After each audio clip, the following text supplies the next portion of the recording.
वो युवा जो हमारे देश का भविष्य हैं, जिनके लिए आप सपने दिखा रहे हैं, जिनके लिए आप तमाम तरीके की योजनाएं लेकर आ रहे हैं, वो यूथ किधर जाएगा, उसके लिए क्या आपने निर्धारित किया है, ये तो सरकार बता नहीं रही है। नया साल आया, शराब की इतनी करोड़ की बिक्री हुई, सरकार खुश। सरकार को इस चीज से मतलब नहीं दिखाई दे रहा है कि शराब आज कौन पी रहा है। एक राज्य ऐसा है जहां पर बैन है, लेकिन उसके बाद भी शराब धड़ल्ले से बिक रही है। लखनऊ में एक समिट बिल्डिंग है, वहाँ पर हर अमीर आदमी का बेटा और बेटी शाम को आपको वहाँ नजर आ जाएंगे और वो फुल नशे में होंगे। तो आज का जो युवा है वो कूल दिखने के लिए, अपने आप को फैशनेबल दिखाने के लिए सिगरेट पी रहा है। आज तो रील का जमाना है, जब पब में लोग जाते हैं तो डालते हैं आज ब्लू है पानी पानी, और उसी पानी पानी को देखकर फिर मध्यम वर्गीय का बच्चा वहाँ पर डकैती करेगा, चोरी करेगा या अपने बाप की जेब काट के वहाँ पहुँचता है और वो भी रील डालता है। उत्तर प्रदेश सरकार ने आबकारी नीति 2025-26 में बड़े बदलाव किए हैं। एक व्यक्ति सिर्फ 2 दुकान की लॉटरी के लिए फॉर्म भर सकता है। जो पुराने दुकानदार थे, उनके दुकान को रिन्यूअल नहीं किया जाएगा। इसकी एक बड़ी वजह यह है कि जब नए दुकानदार आएंगे, नए आवेदन होंगे, तो सरकार का जो लक्ष्य है लगभग 55,000 करोड़ रुपए कमाने का ई लॉटरी के माध्यम से, वो पूरा होता दिखाई देगा।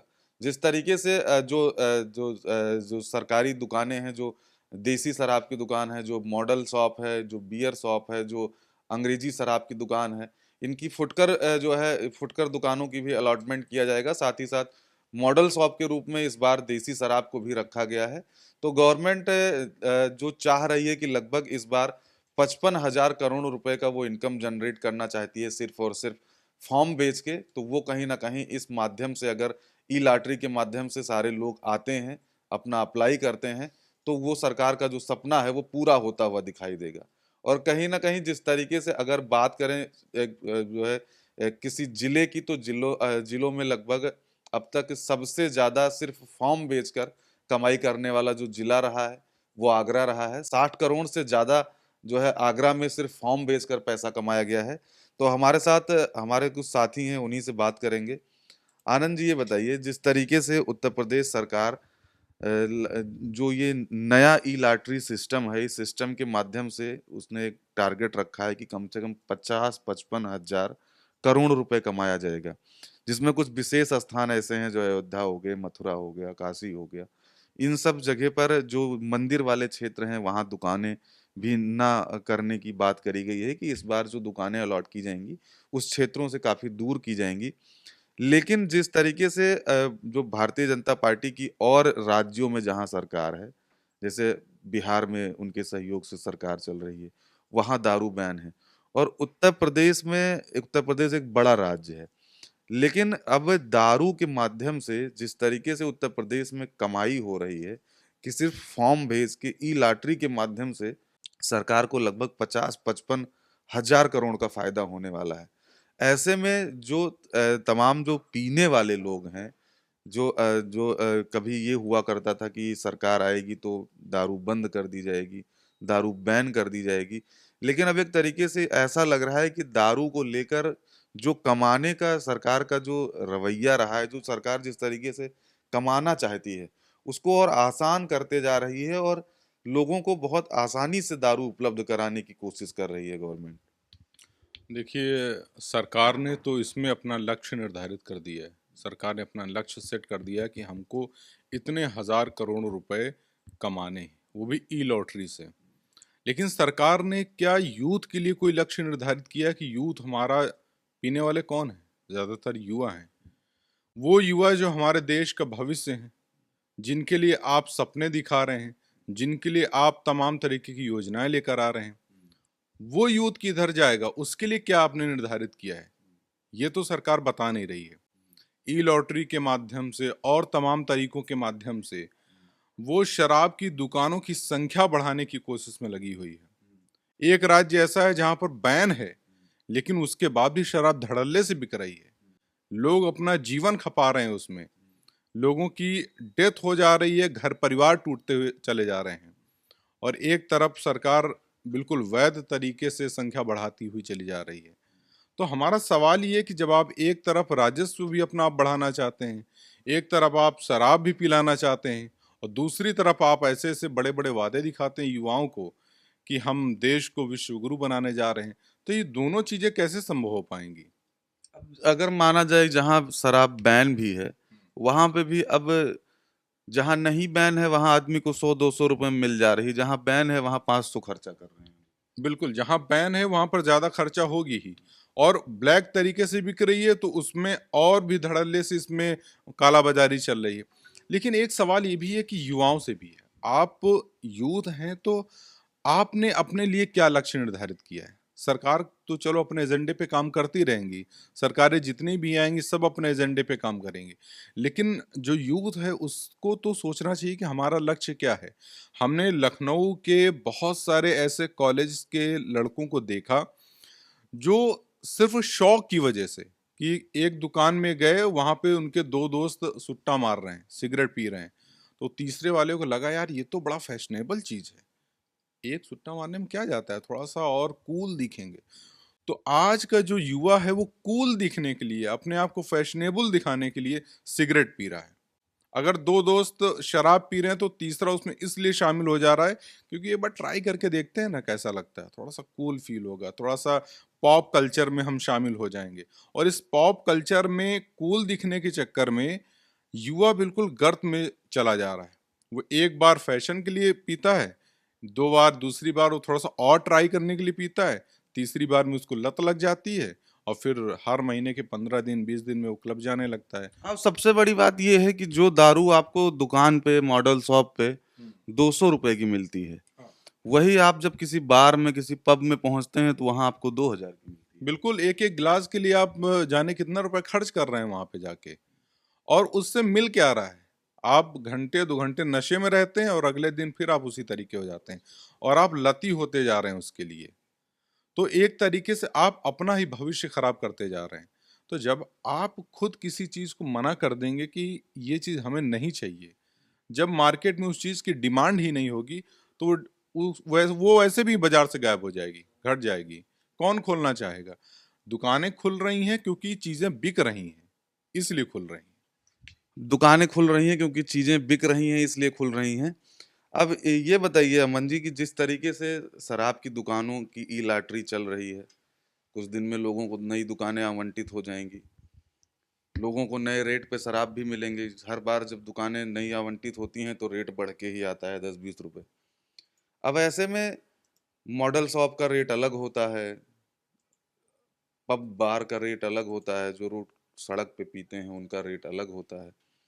लेकिन जब कहीं ना कहीं जो अभी आनंद जी ने बताया, जब युवाओं से बात करी जाए तो वो कहते हैं हम टेंशन में थे और हमको दारू पीने से हमारी टेंशन खत्म हो गई। तो ऐसा कैसे है कि दारू पीने से टेंशन खत्म हो जाएगी और फिर वही टेंशन जब दारू 2 घंटे 5 घंटे बाद उतर जाएगी तो फिर वही टेंशन लदेगी? आज हमारे लिए बहुत दुर्भाग्य की बात है कि आज के जो नवयुवक हैं, ज़्यादातर वो अपने मनोरंजन के लिए नशे को अपना आदत बना रहे हैं। इसका सबसे बड़ा उदाहरण आप देखते होंगे, लखनऊ में एक समिट बिल्डिंग है, वहाँ पर हर अमीर आदमी का बेटा और बेटी शाम को आपको वहाँ नज़र आ जाएंगे और वो फुल नशे में होंगे। मैं अमीर आदमी इसलिए ये कह रहा हूँ कि अमीर आदमियों के बच्चे इसलिए वहाँ जाते हैं क्योंकि वहाँ जो एंट्री फीस है वो 1000 से कम नहीं है। मतलब आपके पास 1000 रुपये हैं तभी आप उसके अंदर जा सकते हैं। तो कोई मध्यम वर्गीय या निम्न वर्ग का आदमी वहाँ पर नहीं जा सकता है। रही बात ई लॉटरी वाले सिस्टम पे, तो मुझे तो नहीं लगता है कि ये सरकार का जो फैसला है या जिस उद्देश्य के साथ उन्होंने इस योजना को शुरू किया है वो सफल हो पाएगा। क्योंकि आज आप देखते होंगे कि दारू के ठेके किसके पास हैं, या तो वो ब्यूरोक्रेट्स में जो लोग हैं उनके पास हैं, उनके सगे संबंधियों के पास हैं, या फिर जो नेता हैं सत्तारूढ़ पार्टियों के उनके पास हैं। इसके पहले सरकार ने जो कार्य कराए जाते हैं, विकास कार्यों में जो ठेके पट्टे होते हैं, उनका भी जो टेंडर होते थे उनको ये कहा गया था कि नहीं, अब टेंडर को ई टेंडर के माध्यम से लोगों को आवंटित किया जाएगा। लेकिन आज आप देखते होंगे कि काम वही कराता है जो सिस्टम से जुड़ा हुआ है। सिस्टम यानी कि जो काम देने वाला है उससे अगर जुड़ा हुआ है वही काम कराएगा। तो ई प्रणाली जो ये शुरू की गई है, मुझे तो नहीं लगता है इसका ज़्यादा फायदा होगा। हाँ, क्योंकि पहले ये होता था कि एक ही व्यक्ति के पास 10-10 20-20 सैकड़ों सैकड़ों दुकानें रहती थी, लेकिन अब सरकार चाह रही है कि हर व्यक्ति को रोजगार मिले, हर छोटा छोटा व्यापारी वो भी अप्लाई करे, और अगर ई लॉटरी के माध्यम से उसका नाम निकल के आता है तो वो भी एक उसको भी काम करने का अवसर मिलेगा। मेरा व्यक्तिगत रूप से मानना है कि ये कभी सफल नहीं हो सकता है। एक आम आदमी जिस हिसाब से दारू के ठेकों को अप्लाई करने का प्रस्ताव है, वो अपने स्तर से कर ही नहीं सकता। मैं आज चाहूँ तो मैं दारू के ठेके के लिए अप्लाई करूँ तो मैं नहीं कर सकता हूँ। अगर मेरे ऊपर किसी नेता का हाथ है, किसी बड़े अधिकारी का हाथ है, तभी मैं कर सकता हूँ। यानी कि जो बड़े नेता हैं, जो बड़े अधिकारी हैं, वही अपने नौकरों को, अपने जानने वालों को, जो छोटे व्यक्ति हैं, उनके नाम पर निकलवाएंगे। लेकिन ऐसा नहीं है कि आम आदमी, आज सरकार नीति निकाल दी तो आम आदमी को दारू का ठेका मिल जाएगा। मुझे तो नहीं लगता ये कतई संभव है। अच्छा, जिस तरीके से देखा जा रहा है कि जब बराबरी की बात आती है महिला पुरुष के, तो हर जगह बराबरी होती है, महिलाएं हर जगह बराबर में खड़ी हैं। आपने जैसे बताया समिट बिल्डिंग, हमें तो लगता है कि समिट बिल्डिंग मैं भी गया हूँ एक दो बार, देखने के लिए गया कि यहाँ क्या होता है, कैसे होता है।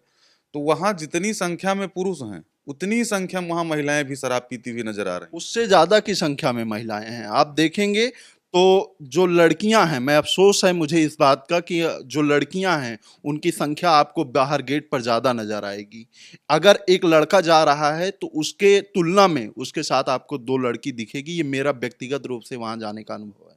अच्छा, क्या आपको क्या लगता है कि क्या वजह है कि जो आज का युवा है, वो काम धंधा को छोड़ के, रोजगार, नौकरी, पढ़ाई को छोड़ के, वो ऐसी चीज़ों में कैसे, इन चीज़ों में कैसे वो एडिक्टेड होता जा रहा है, शराब का लती होता जा रहा है, तमाम तरीके के, तमाम पुलिस छापे भी मारती है, तमाम जगह पकड़ती भी है, तमाम जो चरस हो गया, चाहे अफीम हो गया, ड्रग्स हो गया, जो मान के चले जो टीनेजर हैं, जो 18 साल, 20 साल, 21 साल, 25 साल के लड़के लड़कियां हैं, वही क्यों ये ज्यादा करते दिखाई दे रहे एक बात मैं गंभीरता के साथ कहना चाहता हूँ। आप समिट बिल्डिंग किसी दिन जाइए, वहाँ पर जाइए आप 11 बजे के करीब। रात में जब पी लेते हैं लोग तो वहाँ तमाशा होता है। हैं? आए दिन खबरें आती हैं कि वहां मारपीट हुई। मारपीट हुई, और मुझे लगता है कि कम से कम 10-20 लोग रोज पकड़े जाते हैं। लेकिन ये सामने निकल कर नहीं आता है कि कार्यवाही कितने लोगों पर हुई। कोई, जैसे कि मैंने बताया कि बड़े घर के बच्चे ही वहाँ जाते हैं अधिकतर, तो कहीं न कहीं से उन्हें समझौता करके छोड़ दिया जाता है। और यही कारण है कि वो मनबढ़ हो जाते हैं, और वो फिर इसी तरह, जब आदमी को आप एक बार छोड़ देंगे, उसकी गलतियों को माफ़ कर देंगे, तो जायज़ बिल्कुल संभव है कि वो दोबारा गलती करेगा।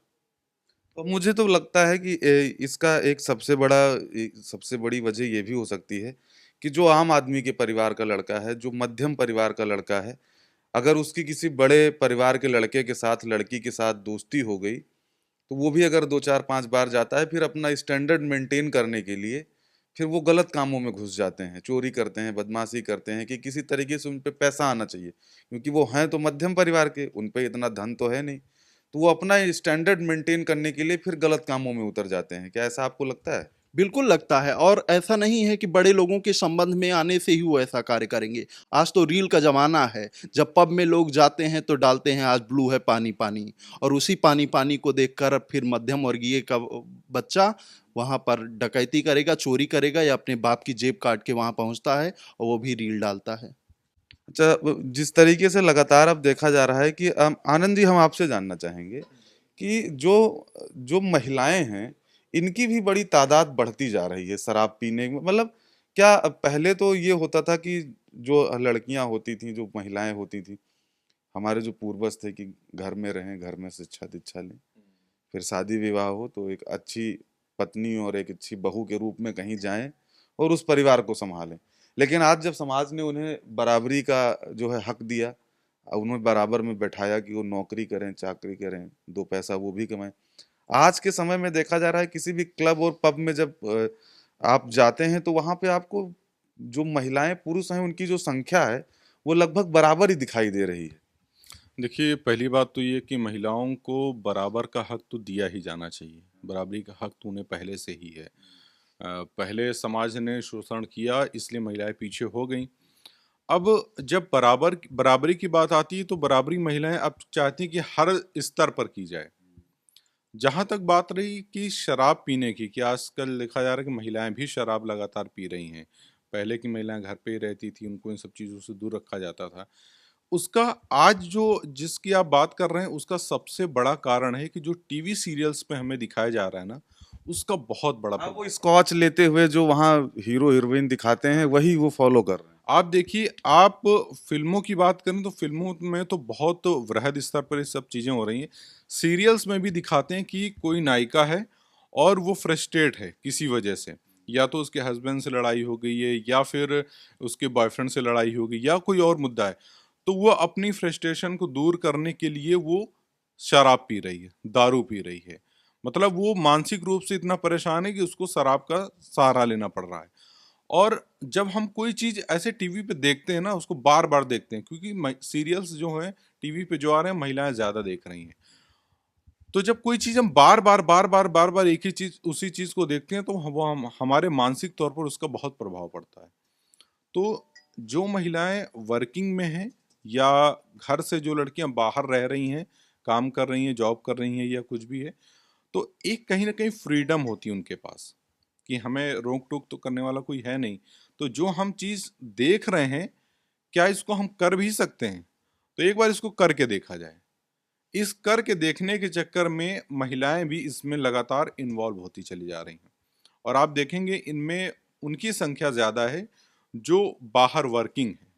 वो इन सब चीज़ों पे ज़्यादा इन्वॉल्व हो रहे हैं। जिनको घर नहीं जाना है, जिनको अपने जो निजी रूप से रह रही हैं, किसी के सवाल जवाब का उन्हें जवाब नहीं देना है, वो ऐसे कामों में ज़्यादा ही संलिप्त होती जा रही हैं। हाँ, क्योंकि उनको एक तो ये मन में है कि हमें अगर बराबरी करनी है तो हम हर स्तर पर करेंगे। और दूसरी चीज़ ये कि जो वो देख रही हैं सामने, जो टीवी सीरियल्स पे, फ़िल्मों में देख रही हैं, हम हर चीज़ जैसे हम कोई ग्लैमर देखते हैं ना, तो हम उसमें हम भी शामिल होना चाहते हैं कि यार ये ग्लैमरस ज़िंदगी है, ये बहुत अच्छी ज़िंदगी है, इसको हम भी थोड़ा जी के देखते हैं कैसा कैसा लगता है। तो ऐसा नहीं कि महिलाओं की संख्या ही सिर्फ ज़्यादा है, पुरुषों की संख्या तो बहुत ज़्यादा है इसमें। हाँ, अब महिलाएँ भी इन्वॉल्व होती चली जा रही हैं और इसका कहीं न कहीं बहुत ही नकारात्मक इफ़ेक्ट आप देखेंगे फैमिली पे बहुत पड़ रहा है। उनके बच्चों पे पड़ रहा है और जो संस्कार हैं वो कहीं न कहीं इसी वजह से गायब होते चले जा रहे हैं। तो अब इन सब चीज़ों का असर पड़ रहा है, वो सकारात्मक भी पड़ रहा है और नकारात्मक भी। इन सब चीज़ों का असर पड़ रहा है, वो नकारात्मक पड़ रहा है। चाहे वो जो बड़े परिवार के बच्चे हों, चाहे उनके जो जिनके माँ-बाप दारू पी रहे हैं, तो बच्चे अगर देख रहे हैं तो माँ-बाप उनको रोक भी नहीं सकते। लेकिन दारू की जब दुकान की बात करते हैं, तो उसकी कुछ गाइडलाइन है कि अगर वर्दी में कोई व्यक्ति है, तो उसको शराब नहीं बेची जाएगी। 18 साल से कम उम्र का कोई लड़का है, तो उसको शराब नहीं बेचा जाएगा। लेकिन दुकानों पे अगर आप रेकी करें, तो दुकानों पे ये सारी जो नियम कानून है, इसको तोड़ते हुए दुकानदार और आपको सबको शराब बेचते हुए दिखाई पड़ेंगे। बिल्कुल तोड़ रहे हैं। आप ये ज़्यादा दूर मत जाइए, यहीं आप विधानसभा के आगे जाएँगे, दारुल सभा के पास एक मॉडल शॉप है। वहाँ पर आपको शाम को वर्दीधारी ज़रूर दिख जाएँगे शराब खरीदते हुए, मैंने देखा है। समिट बिल्डिंग आज चले जाएँगे, आपको दारू खरीदने के लिए किसी बच्चे को आधार कार्ड देने की ज़रूरत नहीं पड़ती है। वो 18 साल का है, 16 साल का है, वो गया है, पैसा दे, तुरंत दारू खरीदे। कोई किसी भी प्रकार का प्रतिबंध यहाँ पर आज उत्तर प्रदेश में नहीं दिखाई दे रहा है। मतलब सरकार क्या है, इस पे कोई रोक नहीं लगा रही है, कोई ऐसे कड़े नियम नहीं बना रही है, जिसको लेकर जो दुकानदार हैं वो चिंतित भी हों और उस पे ध्यान दे के फिर वो शराब की बिक्री करें। बिल्कुल ध्यान नहीं दिया जा रहा है। मुझे तो लगता है कि यहाँ पर सरकार बस इतने से खुश हो जाती है कि आज इस फंक्शन है, जैसे दीपावली पे इतने करोड़ की शराब बिक्री हुई, बस सरकार एकदम खुश कि हमारे यहाँ अर्थव्यवस्था में बढ़ोतरी हुई। नया साल आया, शराब की इतनी करोड़ की बिक्री हुई, सरकार खुश। सरकार को इस चीज़ से मतलब नहीं दिखाई दे रहा है कि शराब आज कौन पी रहा है। तो आपने देखा कि जो हमारे साथी थे इनका क्या कहना है, लेकिन अब सरकार भी लगातार जिस तरीके से इस बार जो ये लॉटरी में बदलाव किए हैं, बदलाव के माध्यम से सरकार का मानना है कि जो दारू की दुकानें खोलने में, जो मॉडल शॉप खोलने में जो धांधली होती थी, उस धांधली को रोका जा सकेगा और ई लॉटरी के माध्यम से पारदर्शिता के साथ इस बार नए टेंडर किए जाएंगे और जो पुराने दुकानदार थे उनका जो उनकी दुकान थी उसको रिन्यूअल नहीं किया जाएगा और पूरी पारदर्शिता के साथ इस बार ई टेंडर के माध्यम से आबकारी विभाग पूरे पुरजोर प्रयास कर रहा है कि जो है पारदर्शिता के साथ नए टेंडर आवंटित किए जाएं। कैमरा पर्सन हरीश के साथ कृष्णा मिश्रा, खबर चौक, लखनऊ।